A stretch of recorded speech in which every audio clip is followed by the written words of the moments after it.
Africans are latecomers, and because they are latecomers, they cannot afford to actually choose sides. They are trying to get as much as they can. They have been very pleased with the interest manifested by India, by the Gulf countries, by Turkey, apart from China. And now, Russia is just one more.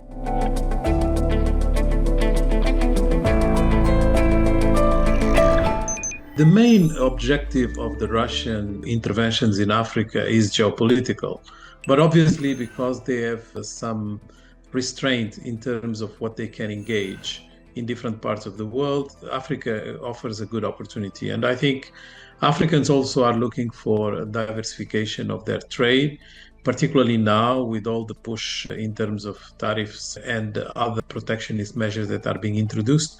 So it's quite a match of interests on both sides. In fact, we are seeing the relationship move from trade to co-production, I would say.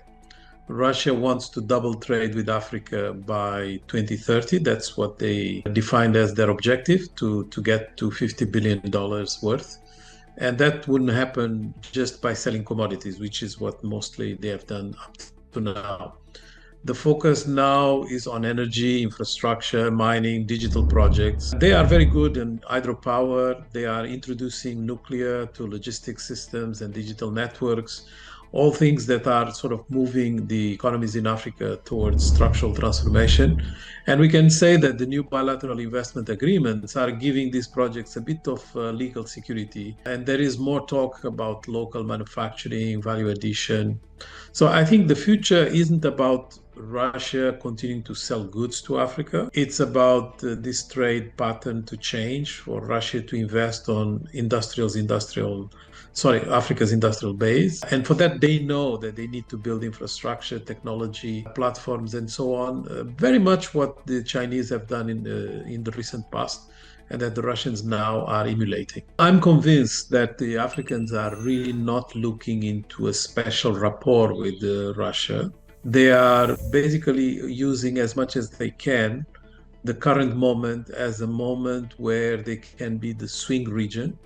They can shift their positions all the time to accommodate different types of clashes and interests, because sitting on the fence is the safest way to protect oneself from what is becoming a bit more difficult terrain in terms of logistics, in terms of supply chains, but also in terms of trade itself. So Africans are latecomers, and because they are latecomers, they cannot afford to actually choose sides. They are trying to get as much as they can. They have been very pleased with the interest manifested by India, by the Gulf countries, by Turkey, apart from China. And now, Russia is just one more.